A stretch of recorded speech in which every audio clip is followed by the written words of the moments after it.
The church smelled of dying roses and incense so thick it coated my throat. I stood at the back entrance, my fingers trembling against the heavy oak door, feeling the rough grain beneath my palm like a lifeline to something real. Everything else felt like a nightmare I couldn't wake from. 3 days. That's all it had been since my father's funeral. 3 days since I'd learned the truth about the debts, the gambling, the promises made to men who lived in shadows. 3 days since a name I'd only heard whispered in fear became the architect of my fate. Dante Moretti. I'd never seen him before yesterday. Never knew that monsters could wear $1,000 suits and move through the world like they owned every atom of air. But I knew now. God, I knew now. The wedding dress they'd brought me hung heavy on my frame, all silk and lace that cost more than my nursing school tuition. It fit perfectly, which somehow made everything worse. They'd known my measurements, had been watching me, planning this. My breath came short and sharp. Through the crack in the door, I could see the church filling with people I didn't know, men in dark suits with harder eyes, women dripping in diamonds that caught the candlelight like shards of ice. No one from my life, no friends. My mother had died when I was 12. My father 3 days ago, leaving me with nothing but debt, and this transaction, masquerading as a marriage, Miss Russo. The voice behind me was soft but firm. I turned to see an older woman, elegant in midnight blue, her silver hair swept up in a chignon. She'd introduced herself yesterday as Mrs. Castellano, though I suspected that wasn't her real purpose here. It's time. I can't. The words scraped out of me. Please. There has to be another way. I can work. I can pay back whatever Your father owed $3 million. Her voice wasn't unkind, but it held no mercy. Money borrowed from Mr. Moretti's family. Money that was supposed to fund a shipment that never arrived. Your father gambled it away instead. That kind of betrayal requires payment. Then take everything. The house, the car, whatever. There is nothing left. She stepped closer, and I caught the scent of gardenias. This is mercy, child. Mr. Moretti could have demanded blood. Instead, he's demanded you. Mercy.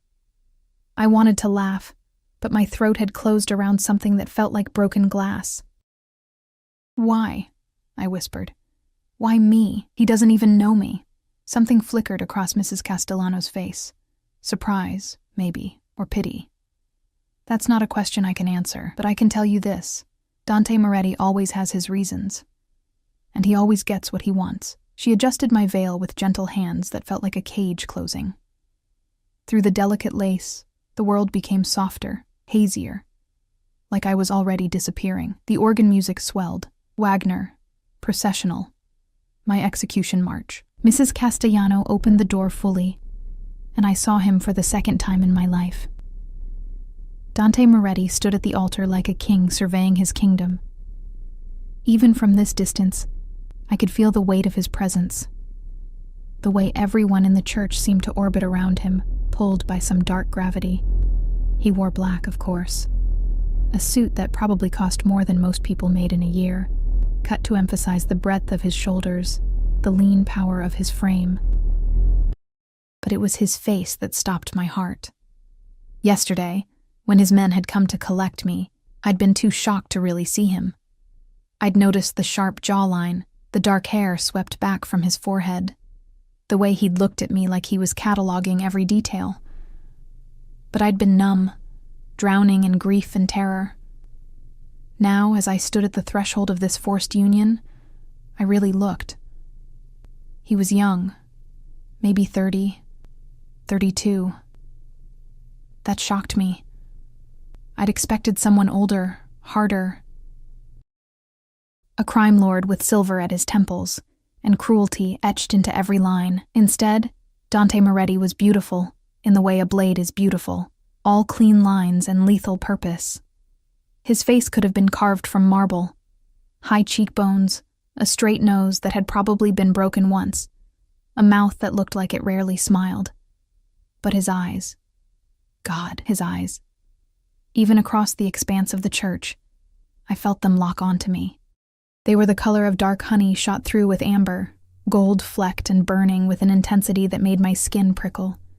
He didn't look away, didn't blink, just watched me with a focus that felt like hands against my skin. "Walk," Mrs. Castellano murmured. "Don't run. Don't hesitate. You'll only make it worse." My feet moved without permission, carrying me down an aisle lined with strangers. Each step felt like walking into deeper water. I tried to focus on breathing, in through my nose, out through my mouth. But the incense was too thick, and my corset was too tight, and he was still staring at me like I was the only thing in the world that mattered. I cataloged details to keep from breaking. The two men standing just behind him, clearly security despite their expensive suits. One was massive, built like a wall, with a scar running from his temple to his jaw. The other was leaner, watchful, his hand resting casually near where I suspected he kept a gun. Neither looked at me. They scanned the crowd, the windows, the doors. Constant motion tracking threats. The priest looked uncomfortable, his hands fidgeting with his Bible. He was young, too, with sweat beading at his hairline despite the cool air. And then I was there, standing beside Dante Moretti, close enough to smell him. Expensive cologne layered over something darker, richer. Leather and smoke and something metallic that made me think of blood. He turned to face me fully, and I had to tilt my head back to meet his eyes. He was tall, at least 6'2", and standing this close, I could see the small details that made him real instead of a nightmare. The shadow of stubble along his jaw, the tiny scar cutting through his left eyebrow, the way his lips parted slightly as his gaze dropped to my mouth. Sophia. My name in his voice was velvet over steel, deep, with the faintest trace of an accent that suggested his family hadn't been in America for more than a generation or two. "You look beautiful." I wanted to spit at him, scream, run. Instead, I stood frozen as he reached up and slowly, deliberately, lifted my veil. His fingers brushed my cheek, just barely, just enough to make me flinch, and something flashed in his eyes. Satisfaction? Possession? "Don't be afraid," he murmured, so quiet only I could hear. "I'm not going to hurt you." The word burned in my throat, but I couldn't force it out, because there was something in his voice that didn't match the situation, something almost tender. It made no sense. This man had bought me, forced me into a wedding dress and a church full of criminals. He was a monster. So why was he looking at me like I was something precious? The priest cleared his throat. "Dearly beloved." The ceremony passed in fragments.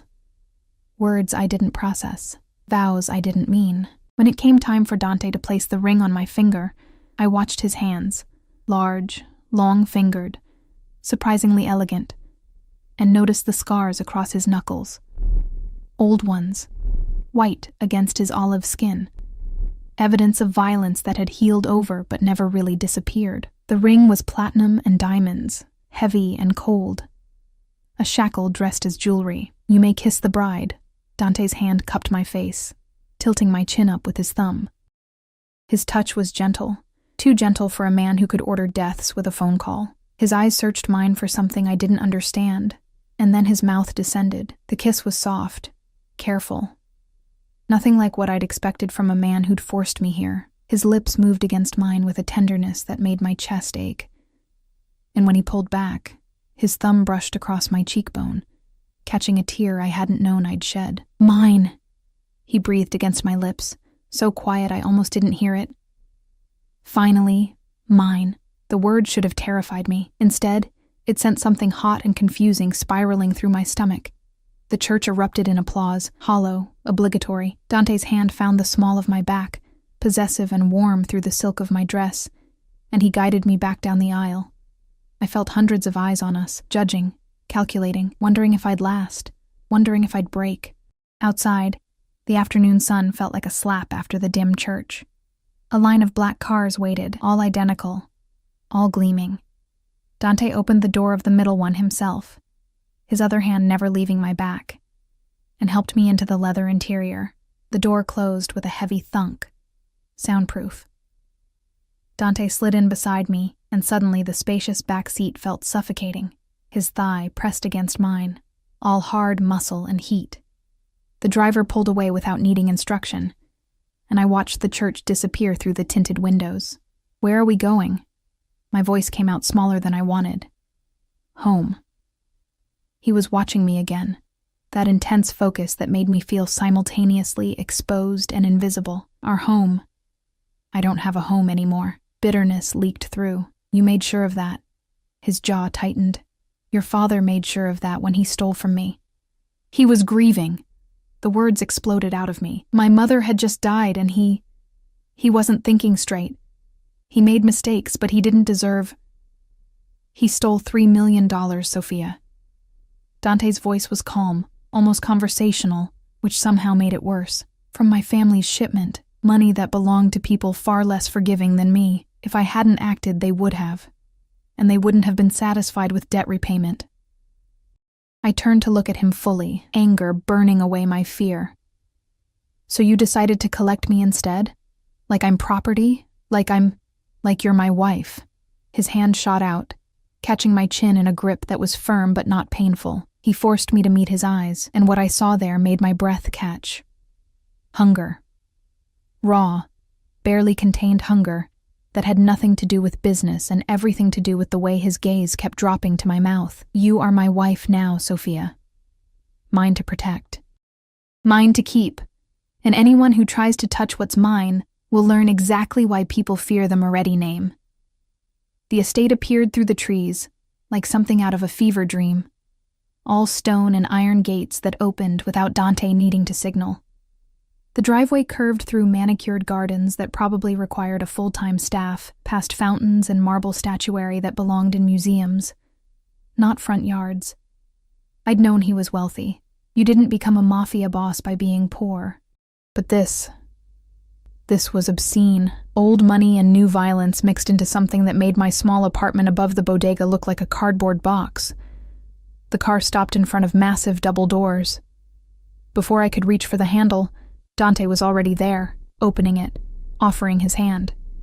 I ignored it and climbed out on my own, my wedding dress catching on the doorframe. I heard the fabric tear, a small, satisfying sound of rebellion. His lips twitched, almost a smile. "Almost. Stubborn," he murmured. "Good. I hate fragile things. Then you should have married someone else." I lifted my chin, trying to channel courage I didn't feel. "I didn't ask for this. I don't want this. And I certainly don't want you." Now he did smile, and it transformed his face from beautiful to devastating. "You will." The arrogance should have made me hate him more. Instead, it sent heat crawling up my neck. I blamed shock, stress, anything except the traitorous flutter in my stomach when his hand settled on my lower back again, guiding me toward the doors. They opened before we reached them. A woman stood in the entrance, 50s, impeccably dressed, with kind eyes that seemed out of place in this world. "Welcome home, Mr. Moretti, Mrs. Moretti." Mrs. Moretti. The name felt like a brand. "Sophia, this is Maria. She manages the household." Dante's thumb moved in small circles against my spine, a gesture that seemed unconscious but felt deliberately possessive. "Anything you need, she'll arrange it. Your room is ready." "My room?" I looked up at him sharply. "Not our room?" Something dark flickered across his face. "Did you want to share my bed tonight, little wife? Because I'm more than willing to consummate this marriage right now if that's what you're asking for." My face burned. "That's not... I didn't mean..." "I know what you meant." His voice dropped lower, intimate, despite Maria standing right there. "You'll have your own space until you're ready. I'm not an animal, Sophia. I don't force women into my bed." "No, you just force them into marriage." His jaw clenched, and for a moment, I thought I'd pushed too far. Then he turned to Maria. "Show her to her suite. Make sure she has everything she needs." "And Maria..." His eyes met mine again, burning with that inexplicable intensity. "Don't let her leave the estate. For her own protection." Protection. Another word for prison. Maria led me through rooms that blurred together. Marble floors, crystal chandeliers, art that probably cost more than my father's debts. I counted security cameras in every corner. Noticed the men stationed at strategic points, all wearing suits that didn't quite hide their weapons. This wasn't just a home, it was a fortress. Here we are. Maria opened a door at the end of a long hallway, and I stepped into a bedroom that could have fit my entire old apartment 3 times over. Floor-to-ceiling windows overlooked gardens lit by the setting sun. A massive 4-poster bed dominated one wall, dressed in silk sheets that probably cost more than a month's rent. Everything was cream and gold and soft, like a cage built for a pampered bird. The closet is through there. Maria gestured to a door on the left. Mr. Moretti had it stocked with clothing in your size. Shoes, accessories, everything. The bathroom is through the other door. If you need anything, how long? The question came out hoarse. How long have I been observed? Maria's expression turned pitying. I don't know those details, dear, but Mr. Moretti is very thorough in everything he does. She left me alone in the beautiful prison, and I immediately went to the windows. They didn't open. Locked from the outside, probably. I could see the grounds stretching out below. More gardens, a pool, what looked like a guest house, and everywhere, men patrolling, watching. I turned to the closet out of morbid curiosity and found exactly what Maria had promised. Racks of dresses, casual clothes, everything from designer jeans to evening gowns. All my size, all brands I'd never been able to afford. I grabbed a simple pair of black pants and a soft sweater, desperate to get out of the wedding dress that felt like it was suffocating me. The bathroom was all marble and gold fixtures, with a tub big enough to swim in. I caught sight of myself in the mirror and barely recognized the woman staring back. My dark hair had been curled and pinned. My makeup applied by professionals who'd arrived that morning. I looked like a bride, like someone who'd chosen this. I scrubbed my face until my skin burned, tore the pins from my hair until it fell in tangled waves around my shoulders. Better, more like myself, less like property. A knock on the bedroom door made me freeze. Sophia? Dinner is ready. Dante's voice, low and smooth and somehow already familiar. I didn't answer, but I heard the door open anyway. Of course. His house. His rules. When I emerged from the bathroom in my borrowed clothes, he was standing by the windows, still in his wedding suit, but with his jacket discarded and his sleeves rolled up to reveal forearms corded with muscle and scattered with more scars. He'd loosened his tie, and something about that small concession to comfort made him seem more human, more dangerous. He turned when he heard me, and his gaze traveled slowly from my bare feet to my wet hair. You look more comfortable. I'm not comfortable. I'm trapped. I crossed my arms over my chest. You said I couldn't leave. That's called kidnapping. That's called keeping you alive. He moved toward me with that predatory grace I'd noticed in the church. Your father's associates aren't the only ones who know about his debts, Sophia. There are people who would use you to get to me now that you're my wife, people who would hurt you just to send me a message. Then divorce me. Send me away. I'll disappear. No. The word was absolute. Final. He stopped in front of me, close enough that I had to tilt my head back to maintain eye contact. You're mine now. That means you stay where I can protect you, where I can see you, where I know you're safe. I don't need your protection. I need my freedom. His hand came up, and I flinched instinctively. He froze, something that looked like pain crossing his face. I told you, he said softly. I'm not going to hurt you, Sophia. I need you to believe that. Why? The question burst out of me. Why do you even care? You don't know me. This is just business to you, isn't it? Collecting a debt? Is that what you think? He laughed, but there was no humor in it. That I forced you to marry me because of money? What else am I supposed to think? He was quiet for a long moment, studying me with those burning eyes. Then he stepped back, creating distance that somehow felt worse than closeness. Come have dinner. You haven't eaten all day. I'm not hungry. Sophia. My name was a warning. Don't make this harder than it needs to be. I'm trying to be patient. I'm trying to give you space to adjust. But you need to eat, and you need to understand the rules here. Rules. I laughed bitterly. Of course there are rules. One rule. He held up a single finger. You don't leave the estate without me or my security. That's it. Everything else is yours to do as you please. You want to scream at me? Fine. You want to hate me? I can live with that. But you will not put yourself in danger because you're angry about a situation neither of us can change. You could change it. You could let me go. No. He moved to the door, then paused and looked back at me. I've waited too long for you, Sophia. I'm not letting you go now. Not ever. The words should have sounded threatening. Instead, they sounded almost anguished. He left before I could respond, and I stood alone in my golden cage, trying to understand what the hell he'd meant by that. Dinner was served in a dining room that could have seated 30 people, but it was just the two of us at one end of a table that stretched into shadow. Crystal glasses, fine china, food that smelled incredible and tasted like ash in my mouth. Dante ate with the same focused intensity he seemed to apply to everything, occasionally glancing up at me through dark lashes. He'd shed his tie completely now, unbuttoned his collar. I tried not to notice the hollow of his throat, the hint of tan skin beneath the white shirt. Tell me about yourself. His voice broke the silence. Why? You clearly already know everything. I know facts. Your age. Where you worked. That you were studying to be a nurse before your father died. He set down his fork, giving me that complete attention that felt like standing under a spotlight. I don't know you.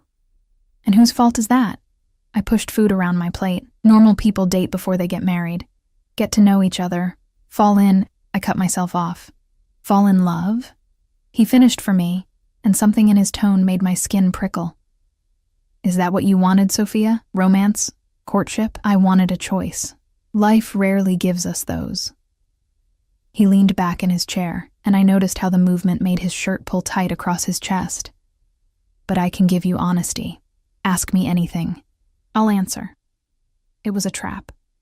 Had to be. But curiosity won over caution. Why me? Out of all the ways you could have collected my father's debt, why did you choose marriage? His expression shifted into something I couldn't read. What if I told you it wasn't about the debt? I'd say you were lying. I've never lied to you, Sophia. Not once. He leaned forward, elbows on the table, and the candlelight caught the gold in his eyes. Your father's betrayal gave me an excuse. But the debt is already paid as far as I'm concerned. My heart hammered against my ribs. What are you saying? I'm saying I've known who you were for a long time. Longer than you'd believe. He stood abruptly, and I tensed. But he just walked to the windows overlooking the dark gardens. I saw you 2 years ago at the hospital where you were working.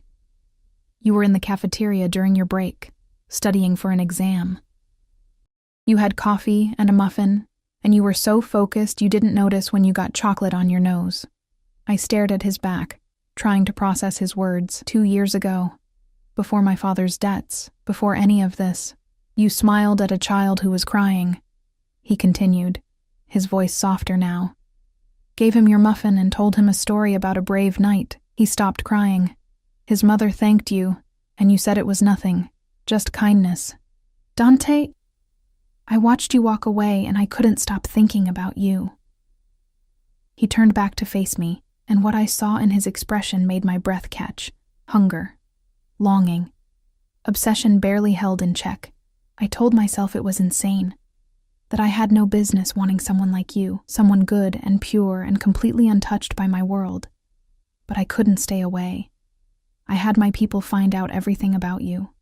Where you lived, where you worked, your favorite coffee shop. The route you took home every night. That's stalking. My voice came out shaky. Yes. He didn't even try to deny it. It is. And when I found out about your father's debt, when I realized I had a way to bind you to me legally, I took it. I'm not proud of manipulating the situation, but I won't apologize for wanting you, Sophia, for taking the only chance I might ever have to make you mine. The room felt too small suddenly. Too hot. You're insane. Probably. He moved toward me again, and this time I couldn't make myself back away. But I've spent 2 years watching you, wanting you, imagining what it would be like to have you look at me the way you looked at that child, with softness, with trust. His hand lifted, hesitating just before touching my face. I know you hate me right now. I know you're angry and scared and you think I'm a monster. And maybe I am. But I will spend every day proving that I can take care of you, that I can keep you safe, that marrying me wasn't the worst thing that could have happened to you. You forced me into this. Tears burned my eyes. You took away my choice, my future, everything. I gave you a future. His thumb brushed across my cheek, catching a tear. The gentleness of the gesture broke something in me. One where you're protected, provided for, where you never have to worry about money or safety or being alone. I know it's not what you wanted, but it's what I'm offering. The only thing I have to give. I don't want your money or your protection. The lie tasted bitter. I want my life back, then hate me.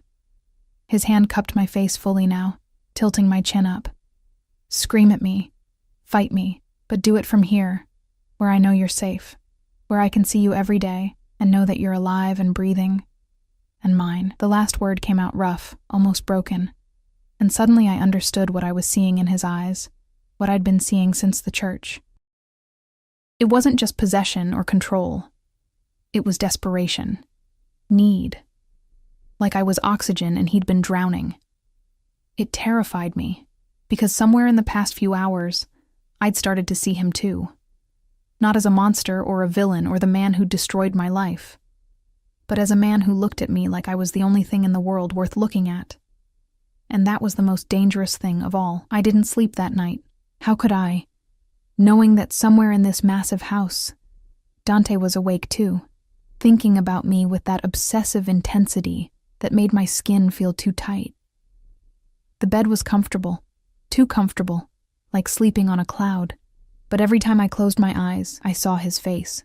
The way he'd looked at me during dinner, like he was memorizing every detail. The rough edge in his voice when he'd called me mine. The gentleness of his touch against my cheek, so at odds with everything I knew about him.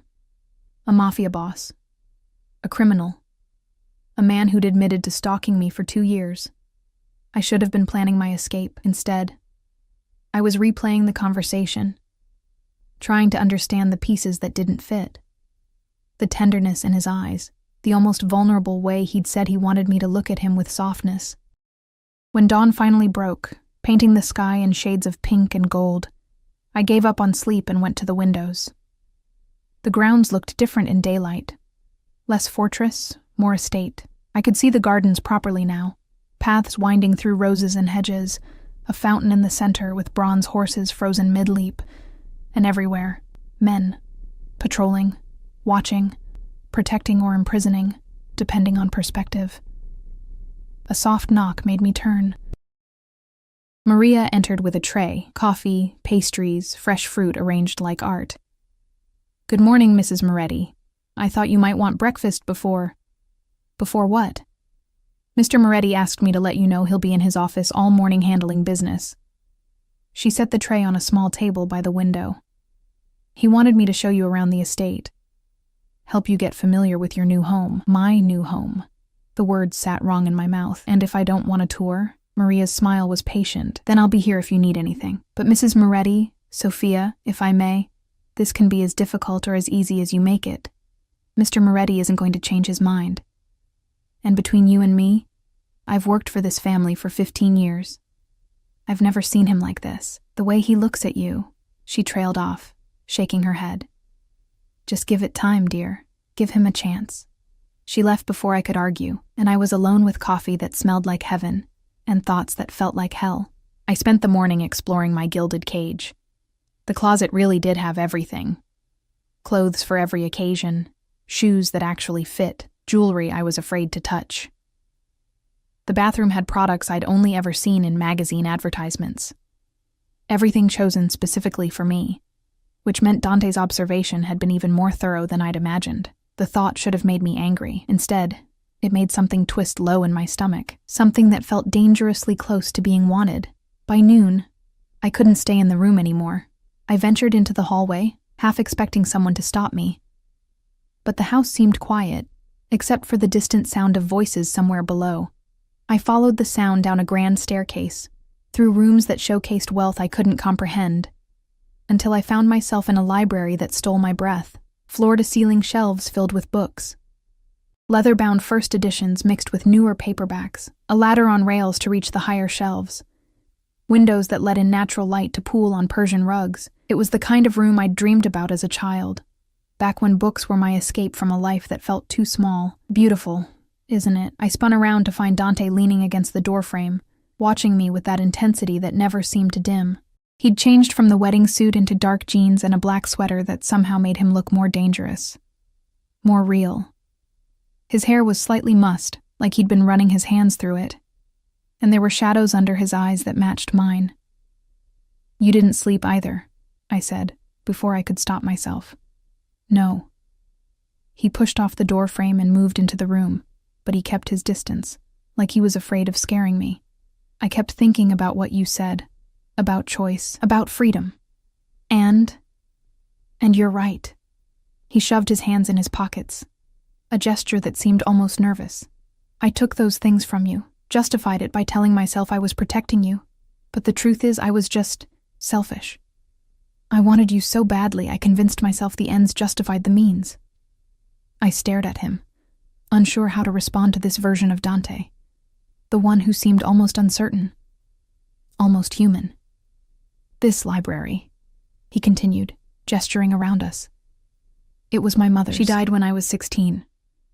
Cancer. My father had this room built for her, because she loved books more than anything except family." His voice went rough. "She used to tell me that the right person would make me understand why people write poetry, why they go to war, why they burn the world down just to keep one person safe." Dante. I didn't believe her.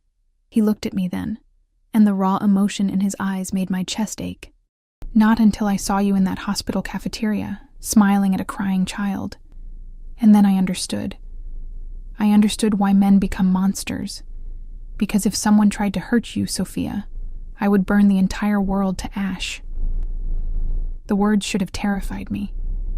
Instead, they sent heat flooding through my veins, pooling low in my belly. "You don't even know me. I know you wake up early because you like watching the sunrise. I know you take your coffee with cream and 2 sugars. I know you volunteered at a free clinic every Tuesday, even though you were exhausted from your regular shifts. I know you cry at animal shelter commercials and you're afraid of spiders, but you won't kill them because you think all life has value." He took a step closer. "I know that when you're nervous, you twist your hair around your finger. When you're angry, you get this little crease between your eyebrows. When you're sad, you try to hide it by smiling, but your eyes give you away." Each word felt like a caress, like he was touching me even though he stood 3 feet away. "That's not knowing me. That's observing me. Then let me know you. Another step. Really know you. Let me earn what I took. Let me prove that I can be more than the man who forced you into this. And if I can't, if I'll always hate you for this," pain flashed across his face, "then I'll live with your hatred. As long as I know you're safe, as long as I can see you every day. I'll take whatever pieces of you you're willing to give me, Sophia. Hatred, anger, indifference. I'll take it all, and be grateful." The honesty in his voice broke something in me. This wasn't manipulation. This was confession. Like he was laying himself bare and hoping I wouldn't destroy him. "Why?" The question came out barely above a whisper. "Why me, Dante? What did you see that made you do this?" He closed the distance between us then, slowly, giving me time to move away. When I didn't, he lifted his hand and tucked a strand of hair behind my ear. His fingers lingered on my jaw, and I felt the calluses, the evidence of a life lived violently, but his touch was impossibly gentle. "I saw goodness," he said softly. "Real goodness, not the kind people fake to get what they want. You helped that child because it was the right thing to do, not because anyone was watching. You smiled at him like his happiness mattered to you, even though you'd never see him again." His thumb brushed across my cheekbone. "I've spent my entire life surrounded by people who only care about power and money and survival. And then I saw you, this bright spot in a dark world, and I couldn't look away. Didn't want to look away. I'm not some saint, Dante. I'm just perfect." The word was fierce. "You're perfect and you're mine, and I know I don't deserve you. but I'm too selfish to let you go." Before I could respond, his phone buzzed. He cursed under his breath, pulling it out and checking the screen. Whatever he saw made his expression harden, all that vulnerability disappearing behind a mask of cold authority. "I have to take this." He stepped back, and the loss of his warmth felt like a physical thing. "Marco will be right outside if you need anything. Don't leave the house, Sophia. Please." He was gone before I could argue, leaving me alone in his dead mother's library with my heart racing and my thoughts in chaos. 3 days passed in a strange routine. Dante would disappear for hours into his office, handling business that I didn't ask about because I wasn't sure I wanted to know. But he'd find me for meals, sitting across from me at that enormous dining table and asking questions about my life, my dreams, my favorite books from the library I'd claimed as my sanctuary. He listened like every word mattered. Like I was telling him the secrets of the universe instead of rambling about nursing school or the stray cat I used to feed behind my old apartment building. And slowly, terrifyingly, I found myself softening. It was the small things that undid me. The way he always made sure my coffee was exactly how I liked it, how he'd noticed I was cold one evening, and the next day, every room I entered had a soft blanket waiting. The books that started appearing on my nightstand, titles I'd mentioned wanting to read, he was courting me. After forcing me to marry him, Dante Moretti was courting me with the kind of attentive care that made my chest ache. On the 4th morning, I woke to find a note slipped under my door. His handwriting was bold, decisive, like everything else about him. Garden. Noon. Please. The please made me smile despite myself. I found him in the rose garden, standing by the fountain with his hands in his pockets and his shoulders tense. He'd dressed casually again, jeans and a navy sweater, but he still looked like he belonged on a magazine cover. When he heard my footsteps, he turned, and his whole face transformed with relief. "You came. You said please." I stopped a few feet away, suddenly shy. "What's this about?" Instead of answering, he held out his hand. "Walk with me?" I hesitated, then placed my hand in his. His fingers closed around mine, warm and solid, and something in my chest loosened. This felt normal, like something a real couple would do. He led me down paths lined with roses in every color, past the fountain to a part of the garden I hadn't explored yet. And there, hidden behind a wall of climbing jasmine, was a greenhouse. "My mother's project," Dante explained, pushing open the glass door. "She grew medicinal herbs, used to make teas and remedies for people in the neighborhood who couldn't afford doctors. Inside, the air was humid and fragrant with growing things. Raised beds filled with plants I recognized from my nursing studies. Lavender, chamomile, echinacea, feverfew. Someone had been maintaining them, keeping her legacy alive. I thought..."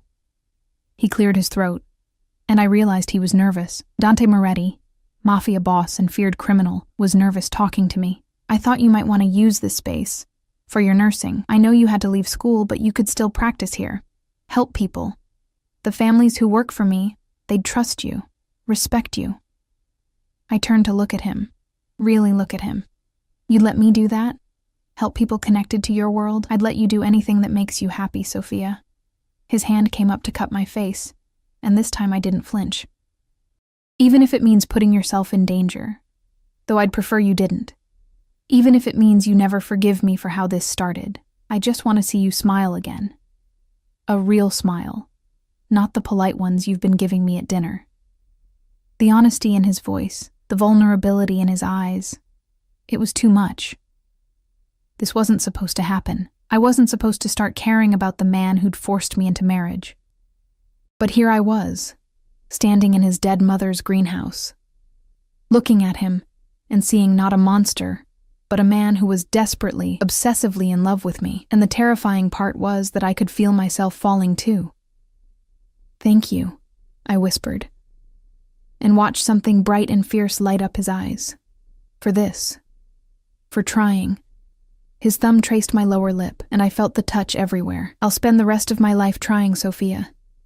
Every single day." He leaned in slowly, giving me time to pull away, but I didn't.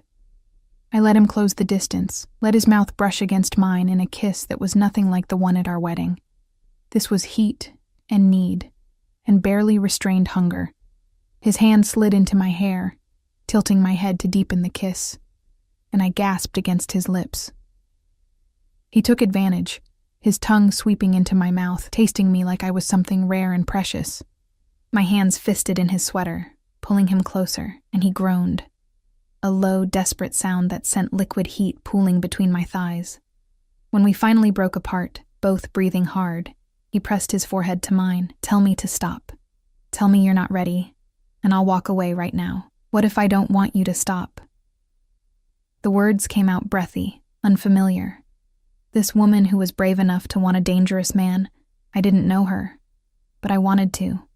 His eyes went dark, pupils blown wide with desire. "Then I'm taking you upstairs and showing you exactly how thoroughly you belong to me." He didn't wait for permission. He swept me up into his arms like I weighed nothing, carrying me out of the greenhouse and across the garden. I should have protested, should have demanded he put me down. Instead, I buried my face in his neck, breathing in his scent, leather and smoke and something uniquely him. We passed Marco in the hallway, and I caught his knowing smirk before Dante kicked open a door I'd never entered. His bedroom, all dark wood and masculine elegance, dominated by a bed that looked sturdy enough to withstand anything. He set me down carefully, and I had a moment to look around, to see the books stacked on his nightstand, the jacket thrown over a chair, the evidence of a life lived in this space. Then his hands were on me, pulling me back against his chest, his mouth hot against my neck. "Last chance," he murmured against my skin. "Tell me no, and I'll take you back to your room. No judgment, no pressure." I turned in his arms and reached up to cup his face, feeling the stubble rough against my palms. "I don't want to say no." Something savage flashed across his features. "Thank God." His mouth crashed down on mine, and this kiss was nothing like the careful ones before. This was possession, claiming, need stripped bare. He walked me backward until my legs hit the bed, then followed me down, his weight pressing me into the mattress. I should have felt trapped. Instead, I felt safe, protected, wanted in a way I'd never experienced. His hands moved over me, mapping every curve through my clothes like he was memorizing me by touch. When he reached the hem of my sweater, he paused, his eyes meeting mine in silent question. I nodded, and he pulled it off in one smooth motion, leaving me in just my bra and jeans.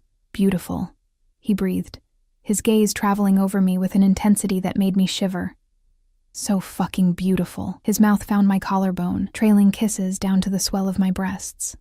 When he reached behind me to unhook my bra, I grabbed his wrist. "Your turn."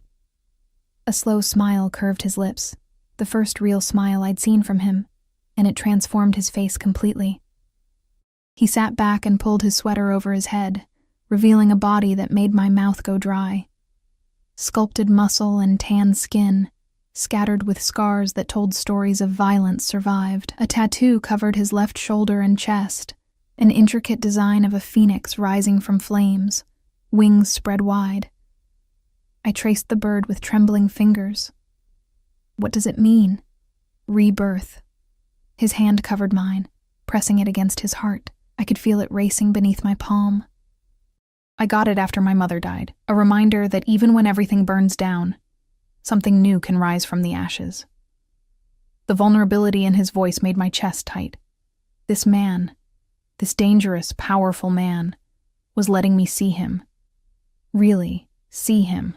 All the broken pieces he kept hidden from the world. I pulled him back down to me, kissing him with everything I couldn't put into words. His groan vibrated against my lips as his hands moved to my jeans, unbuttoning and sliding them down my legs. When I was bare except for my underwear, he pulled back to look at me, and what I saw in his expression stole my breath. Wonder, reverence, like he couldn't believe I was real. 2 years, he said roughly. I've spent 2 years imagining this. Imagining you in my bed, looking at me like you don't hate me, and the reality is so much better than any fantasy. He stripped off the rest of his clothes, and I tried not to stare. Tried and failed.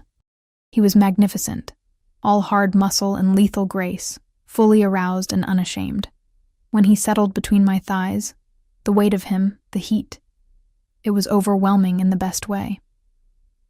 If I hurt you, he started, but I cut him off with a kiss. You won't.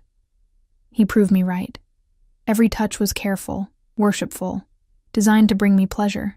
When he finally slid inside me, filling me completely, we both gasped. He held still, his forehead pressed to mine, his breath coming in harsh pants. Mine, he whispered. Finally mine. Then he started to move, and I forgot everything except the feeling of him. The connection between us, the way he said my name like a prayer. It was intense and overwhelming and perfect. When I shattered around him, he followed, my name on his lips like a benediction. Afterwards, he held me close, his heartbeat strong beneath my ear. I love you. He murmured into my hair. I know it's too soon. I know I have no right. But I've loved you since that day in the hospital, and I'll love you until my last breath. I should have been afraid of that kind of devotion. Instead, curled in his arms with his scent surrounding me, I felt something dangerous blooming in my chest. Something that felt suspiciously like love. The next 2 weeks passed in a blur of stolen moments and careful confessions. Dante still disappeared for business, but he always came back to me. We'd have dinner together, talking about everything and nothing. He'd find me in the library and read beside me in comfortable silence. At night, I'd end up in his bed, learning his body and letting him learn mine. I was falling. God help me. I was falling for my captor, but the outside world couldn't stay away forever. On a Tuesday morning, I woke to shouting. Dante's voice, sharp with command, coming from somewhere downstairs. I threw on a robe and hurried down, following the sound to his office. The door was ajar, and through it, I could see Dante behind a massive desk, his face carved from stone. Marco stood beside him, along with 2 other men I didn't recognize. And across from them, my blood turned to ice. Please, the man was saying, and I recognized him. Vincent Calabresi, one of my father's old friends. Just give me more time.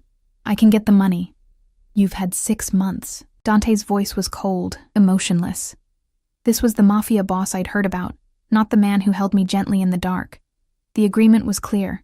You knew the consequences of failing to deliver. But my daughter, she's sick. The treatments. I had to use the money for her treatments. That's not my problem. I must have made a sound, because suddenly every eye in the room turned to me. Dante's expression shifted immediately from cold authority to concern. Sophia. His daughter is sick? I stepped into the room, ignoring Marco's warning look. How old? Vincent looked at me with desperate hope. 7. She has leukemia. The treatments are expensive and... Sophia, this doesn't concern you. Dante stood, moving around the desk toward me. Go back upstairs. No. I planted my feet, meeting his eyes. You told me you'd let me help people. Let me help him. This is business. This is a man trying to save his daughter's life. I turned to Vincent. How much do you owe? Sophia. Dante's voice held a warning. How much? I repeated. 200,000. Vincent whispered. I looked at Dante. At this man I was falling in love with and made a choice. Forgive his debt. The room went silent.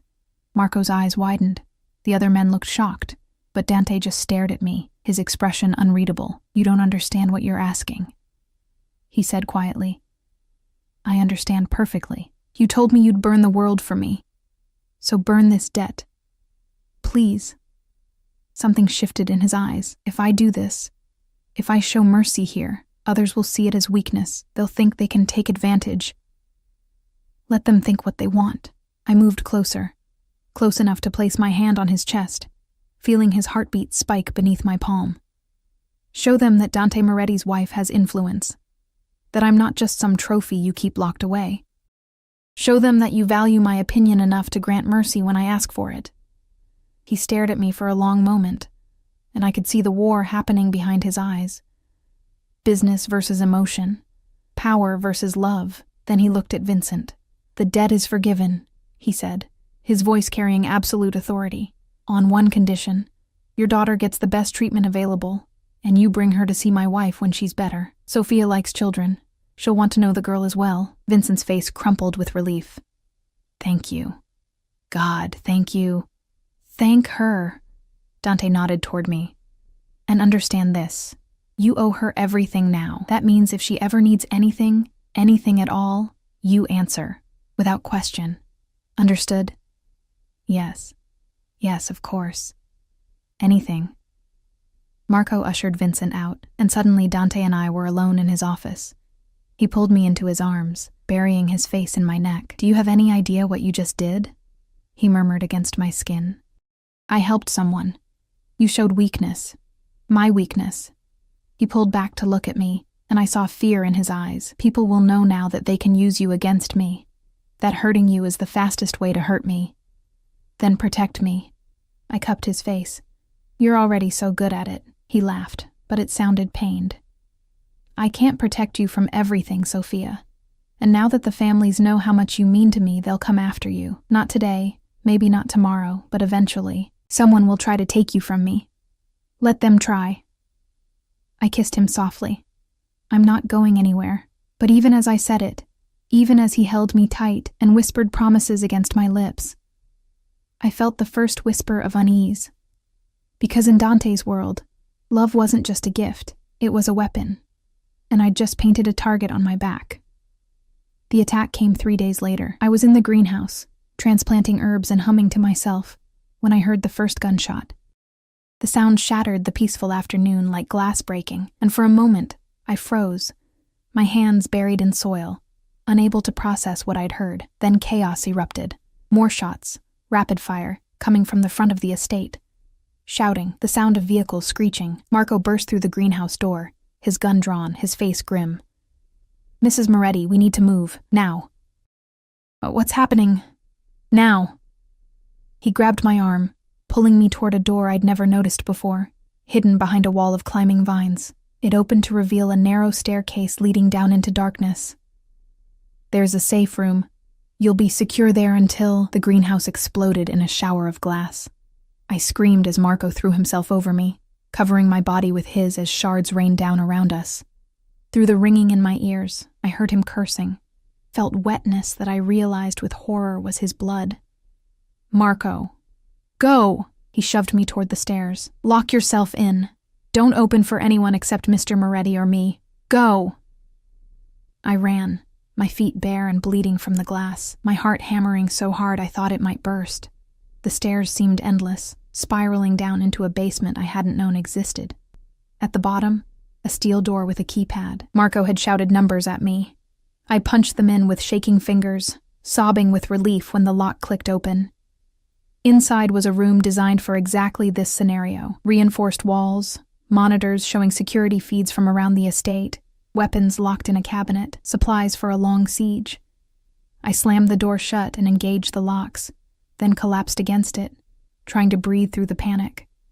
On the monitors, I could see the battle unfolding. Men in black tactical gear had breached the gates, pouring onto the grounds. Dante's security was fighting back, but they were outnumbered. And there, my breath caught, was Dante himself, moving with lethal grace, a gun in each hand, taking down attackers with the cold efficiency of someone who'd done this 1,000 times. This was what I'd been protected from seeing. This was the reality of Dante's world. Violence and blood and death dealt out as casually as breathing. I watched him fight his way toward the house, toward me, and realized with stunning clarity that I couldn't lose him. Not now. Not when I'd finally admitted to myself that I loved him. The monitors showed the attackers retreating, leaving bodies scattered across the manicured lawn. Dante was shouting orders, coordinating his men, checking casualties. I saw him grab Marco, thank God Marco was alive, and say something urgent. Marco pointed toward the greenhouse, and Dante took off running. I counted the seconds until I heard footsteps thundering down the stairs. Then his voice, rough and desperate. Sophia, open the door. My hands fumbled with the locks. The door flew open, and suddenly I was crushed against his chest. His arms like steel bands around me, his face buried in my hair. Are you hurt? His hands moved over me frantically, checking for injuries. Did they touch you? Did anyone? I'm fine. Marco protected me. I pulled back to look at him and gasped. Blood streaked his face, his shirt torn and stained. "You're hurt." "Not my blood." He cupped my face in hands that shook slightly. "When I heard the explosion, when I saw the greenhouse destroyed," his voice broke. "I thought I'd lost you. Thought I was too late. I'm here. I'm okay." I covered his hands with mine. "Who were they?" His expression hardened. "The Russo family. They thought taking you would cripple me. Send a message." He pressed his forehead to mine. "If anything had happened to you, but it didn't. Your security held them off. You held them off. This time." The words were bitter. "But there will be others, Sophia. As long as you're with me, you'll be in danger. People will see you as my weakness, my vulnerability." I understood what he was offering, an out, a chance to run, to choose the safe life I'd lost when my father made his fatal mistakes. "I'm not leaving," I said firmly. "Sophia, I'm not leaving." "You told me you'd spend your life trying to earn what you took. Well, I'm giving it to you freely now. All of it. My trust, my heart, my future. I choose this, Dante. I choose you." The emotion that crossed his face was almost painful to witness. "You don't know what you're saying. The fear, the adrenaline. I know exactly what I'm saying." I stood on my toes to kiss him, tasting blood and smoke and him. "I love you. I probably started loving you when you showed me the greenhouse, when you tried so hard to give me back the pieces of my life you'd taken, when you looked at me like I was the only thing in the world that mattered. You are." His voice was fierce. "You're everything, Sophia. My reason for breathing. The only good thing in my entire goddamn life." He kissed me then, hard and desperate, like he was trying to pour all his fear and relief and love into the contact. When we finally broke apart, both breathing hard, he rested his forehead against mine. "I need to handle this. Need to send a message that anyone who comes after you will face consequences they can't imagine." His thumb brushed across my cheekbone. "But first, I need to know you're truly safe. Come with me." He led me up the stairs, through a house that now bore evidence of the attack. Bullet holes in walls, shattered windows, blood on the marble floors. Staff were already cleaning, repairing, erasing the violence like it had never happened. This was their normal. In his office, Dante pulled out his phone and made a series of calls. I listened to him arrange meetings, issue threats, consolidate power. This was the Mafia boss the world feared. Cold, calculating, absolutely ruthless. But when he looked at me between calls, his eyes softened. For me, he was still just the man who brought me coffee exactly how I liked it. "The Russo family will be dealt with by morning," he said when the last call ended. "They'll understand that touching you means war, a war they can't win, more death." I felt sick. Because of me. Because of them. He pulled me onto his lap, wrapping his arms around me. "They made the choice to attack. I'm just making sure they regret it." We sat like that for a long time, his heartbeat steady beneath my ear, his hands stroking my hair. Outside, the sun was setting, painting the sky in shades of orange and red, like fire, like rebirth. "Marry me again," Dante said suddenly. I pulled back to look at him. "We're already married." "I know, but the first time, you had no choice. You stood in that church hating me, terrified, forced into vows you didn't mean." His hands cupped my face. "I want to do it right this time. I want you to walk down that aisle choosing me, wanting me. I want to hear you say those vows and know you mean every word." Tears burned my eyes. "You're asking me to marry you? I'm begging you to marry me." He smiled, and it was beautiful and vulnerable and so full of love it made my chest ache. "Be my wife, not because you have to, but because you want to, because you love me even though I'm a monster, because you see the man beneath the violence and choose him anyway." "Yes." The word came out choked with tears. "Yes, I'll marry you. Again. As many times as you want." He kissed me then, soft and sweet and full of promise. And I knew that this moment, this choice, was the real Everything beginning. Before had been prologue. The second wedding was nothing like the first. We held it in the garden 2 weeks later, just as summer turned to autumn. No crowds of criminals and curious eyes, just the people who mattered. Maria, Marco with his arm in a sling, a handful of Dante's most trusted men, and Vincent Calabrese with his daughter, 7 years old and in remission, clutching flowers she'd picked herself.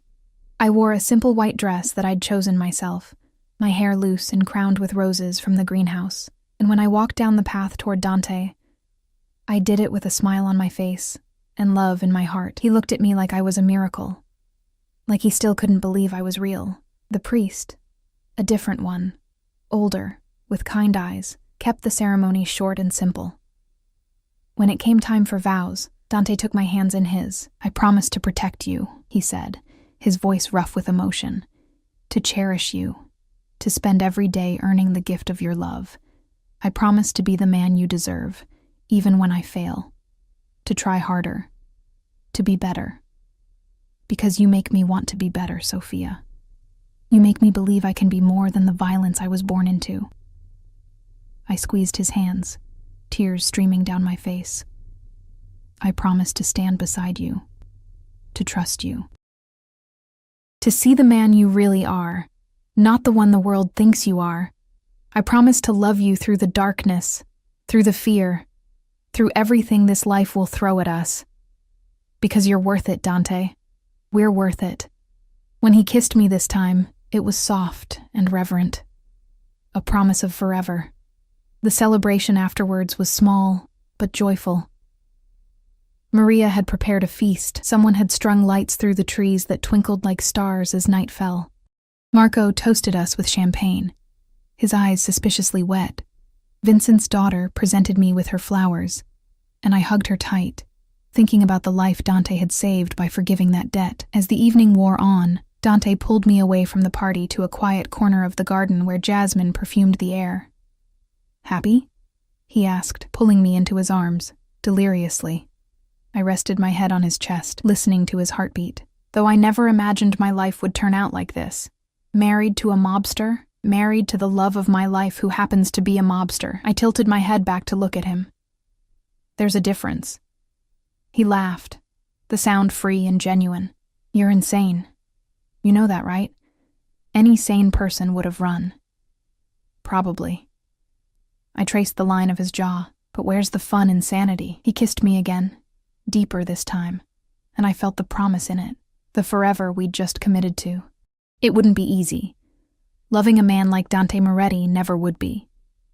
There would be more attacks, more violence, more darkness to navigate, but there would also be mornings in the greenhouse, teaching neighborhood children about healing herbs. Quiet evenings in the library, reading while he worked beside me. Nights in his arms where the rest of the world disappeared and there was only us. I'd started this journey as a prisoner, a debt payment, property to be collected and kept. Now I was a wife, a partner, a woman who'd found love in the most unexpected place and chosen to keep it, despite everything. "What are you thinking?" Dante murmured against my hair. "That my father's debt was the worst thing that ever happened to me." I pulled back to meet his eyes, and the best. Because it brought me to you. His smile was brilliant, transforming his face. "I spent 2 years watching you, wanting you, thinking you were completely out of my reach. And now you're here. Mine. Choosing to stay. Always," I promised, "for better or worse, for richer or poorer, in sickness and in health. Until death do us part," he finished, and kissed me as fireworks exploded overhead. Marco's idea, probably, painting the sky in gold and silver. We stood there together, wrapped in each other, while the world celebrated around us. And I knew, with absolute certainty, that I'd made the right choice. I'd chosen love over fear, partnership over freedom, a dangerous man with a gentle heart over a safe life that would have never been quite enough. I'd chosen Dante Moretti, and I'd choose him again, every single day, for the rest of my life. The greenhouse still stood, rebuilt and beautiful. The library still held endless worlds in its shelves. The garden still bloomed with roses and jasmine and the promise of new growth. And in the center of it all, we stood. 2 broken people who'd found wholeness in each other. A love story that had started with force and fear but had bloomed into something real and rare and absolutely worth fighting for. This was my life now, my choice, my forever. And God help anyone who tried to take it from me.